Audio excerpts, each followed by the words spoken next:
Hello students, not for profit organisation का accounting जब हम करते हैं तो उसमें एक टॉपिक आता है fund based accounting.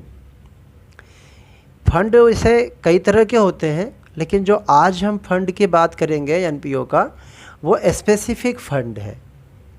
Specific fund है, इसको रेस्ट्रिक्टेड फंड भी बोलते हैं, क्योंकि इसमें रेस्ट्रिक्शन होता है।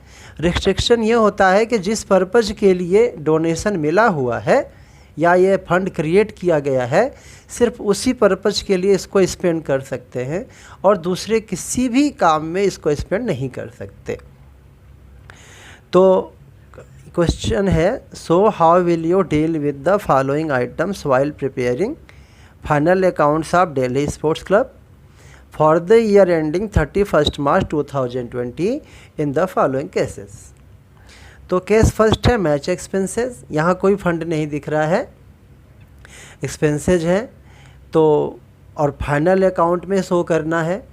तो फाइनल अकाउंट तो तीन होते हैं नॉट फॉर प्रॉफिट ऑर्गेनाइजेशन में। एक होता है रिसीट पेमेंट अकाउंट और सेकंड होता है इनकम एक्सपेंडिचर अकाउंट और थर्ड होता है बैलेंस शीट। तो रिसीट पेमेंट अकाउंट तो हमें नहीं बनाना है, क्योंकि हमको रिसीट पेमेंट अकाउंट से ही डेटा देता है जनरली। और रिसीट पेमेंट अगर बनाना होगा तो क्लियर क्वेश्चन मेंशन कर देगा कि आपको रिसीट पेमेंट प्रिपेयर करना है। तो फिर हमें प्रिपेयर क्या करना है, बचा क्या, income expenditure account and balance sheet. तो अब ये क्वेश्चन में जो आइटम्स आपको दिए हुए हैं, उन आइटम्स को देख करके आपको समझना है कि इनको इनकम एक्सपेंडिचर में शो करना है या बैलेंस शीट में शो करना है।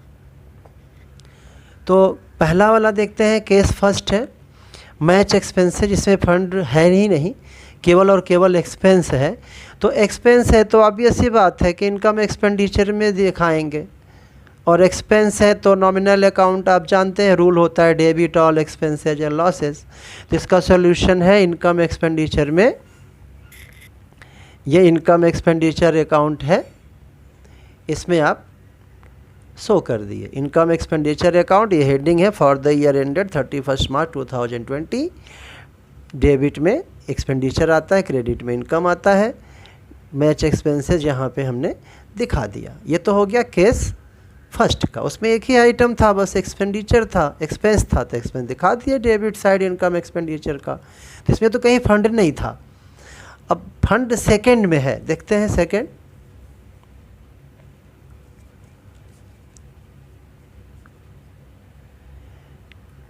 सेकंड है मैच फंड है 31 मार्च 2020, हमारा क्लोजिंग भी वही है 31 मार्च 2020।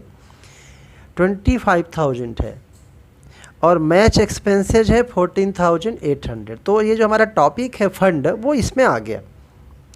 तो मैच फंड इसका नाम है। तो मैच फंड नाम है, इसका मीनिंग ये हुआ कि हमने मैच के लिए ही पैसे मिले थे। ये 25,000 मैच कराने के लिए हमें कहीं से डोनेशन मिल गया, हमें मीन्स हमारे एनपीओ को 25,000 रुपीज़ मिला था। तो अब क्योंकि ये मैच कराने के लिए मिले हैं रुपए, तो हम दूसरे पर्पज़ में स्पेंड कर ही नहीं सकते। तो हमने स्पेंड किया भी है, लेकिन हमने कितना स्पेंड किया, 14,800। तो मिला था 25,000, हमने स्पेंड किया सिर्फ 14,800, तो कम हमने स्पेंड किया। तो बाकी के पैसे क्या करेंगे, अब दूसरे पर्पज़ में तो हम यूज कर नहीं सकते। तो फिर हमें ये दिखाना पड़ेगा कितना अभी हमें और मैच फंड का एक्सपेंस करने के लिए बचा हुआ है, यानी लायबिलिटी हुई है। लायबिलिटी मीन्स इस तरह नहीं है कि हमें किसी को वापस करना है, वापस नहीं करना होता है। एनपीओ में डोनेशन मिलता है तो फिर लायबिलिटी क्यों, लायबिलिटी इसलिए कि हमें स्पेंड करना है इस पैसे को, जो रिमेनिंग है अमाउंट, वो उसी काम के लिए स्पेंड करना है जिसके लिए मिला था। तो किस लिए मिला था, मैच फंड नाम है, मीन्स मैच कराने के लिए मिला, और मैच पे हमने स्पेंड किया भी है, लेकिन पूरा नहीं खर्च किया, तो बाकी अभी बच गया, लायबिलिटी है। तो लायबिलिटी है मीन्स आप जानते हैं बैलेंस शीट में शो करेंगे। तो आप देखो बैलेंस शीट में ये है ये है लायबिलिटी में हम देखते हैं क्या है, मैच फंड है,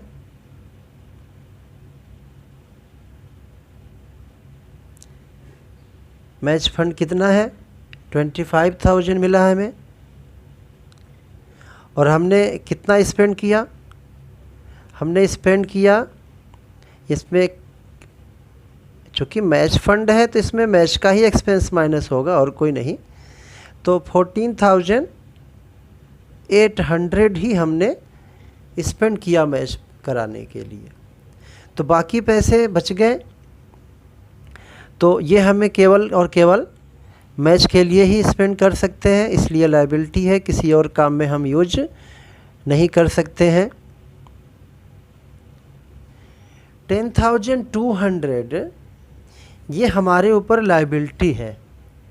लायबिलिटी मीन्स क्लियर कर दूं, वापस नहीं करना बल्कि खर्च करना है, किस लिए, मैच कराने के लिए ही स्पेंड कर सकते हैं, ये दूसरे काम के लिए स्पेंड नहीं कर सकते, इसीलिए इसको लायबिलिटी में शो किया जा रहा है ताकि हमको पता रहे, याद रहे, क्योंकि ये पैसे अगर किसी और पर्पज़ के लिए हम खर्च कर दिए तो फिर गलत हो जाएगा, इलीगल हो जाएगा, पनिशमेंट भी मिलता है। ये हो गया केस सेकंड का। अब हम देखते हैं केस थर्ड।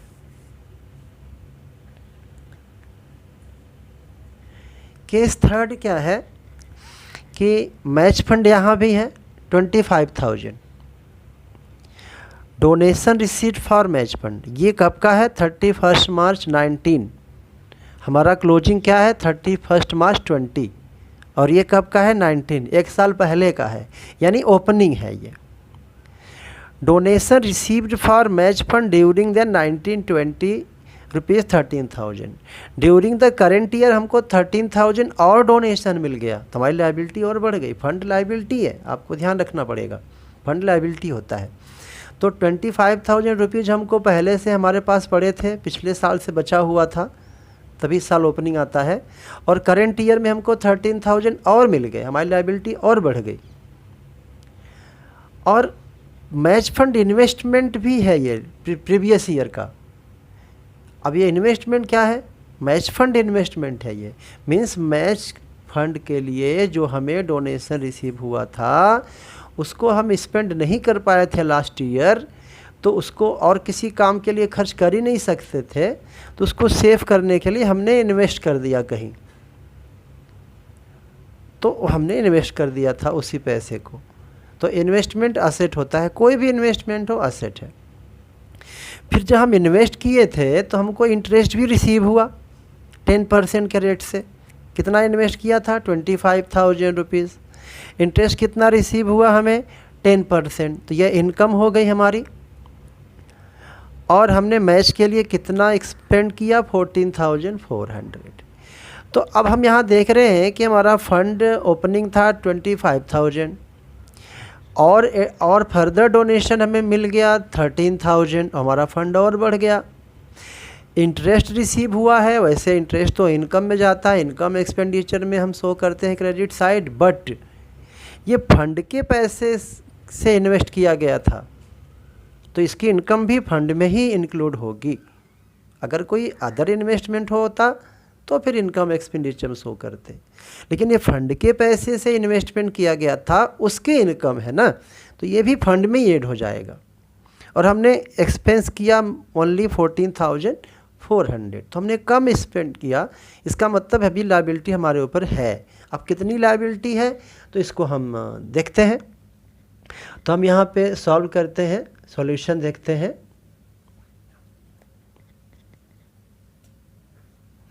यहाँ लिखेंगे लायबिलिटी में मैच फंड। अब लायबिलिटी में क्यों शो कर रहे हैं, क्योंकि जितना पैसा मिला था हमने स्पेंड किया नहीं, तो लायबिलिटी तो है हमारे ऊपर ना, उसको मैच के लिए खर्च करना पड़ेगा। तो इसमें पहले ओपनिंग दिया था, ओपनिंग कितना था यहाँ आप देख लो क्वेश्चन में, ये है 25,000, तो हम यहाँ लिख दिए 25,000 ये। और फिर फर्दर डोनेशन और मिल गया तो लायबिलिटी हमारी और बढ़ गई, तो ऐड कर देते हैं इसमें डोनेशन। अच्छा, कोई भी डोनेशन नहीं ऐड करेंगे इसमें, ये मैच फंड के लिए मिला है ना, तो मैच फंड में मैच फंड का ही डोनेशन ऐड होगा। कितना? 13,000, ये हो गया। और इसके बाद क्या है, ये मैच फंड इन्वेस्टमेंट, ये तो असेट का आइटम हो गया, 10% मैच फंड इन्वेस्टमेंट।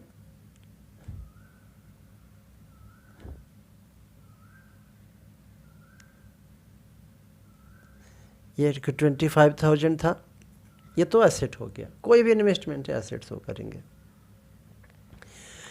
अब फिर क्या है, इंटरेस्ट रिसीव हुआ है, तो क्योंकि ये फंड के पैसे से इनकम हुई है इसलिए इसको भी फंड में ऐड कर देंगे। इंटरेस्ट कितना रिसीव होगा, इंटरेस्ट बोला है 10%। इन्वेस्ट कितना किए थे, 25,000, तो 25,000 का 10% मीन्स 2,500।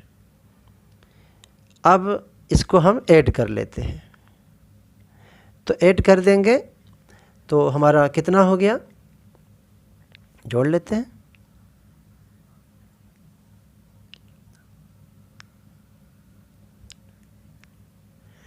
$40,500 टोटल फंड हमारे पास हो गया। और जबकि हमने स्पेंड कितना किया इस पे, मैच एक्सपेंस कितना है, 14,400।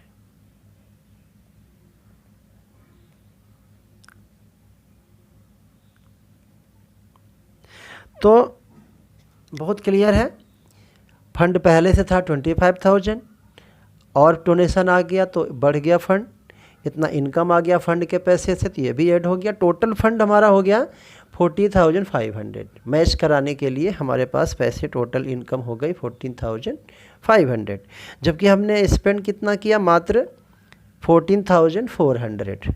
तो अभी और हमें बाकी पैसे खर्च करने हैं मैच फंड के लिए, तो इसलिए लायबिलिटी है, तो माइनस कर देते हैं हम इसको।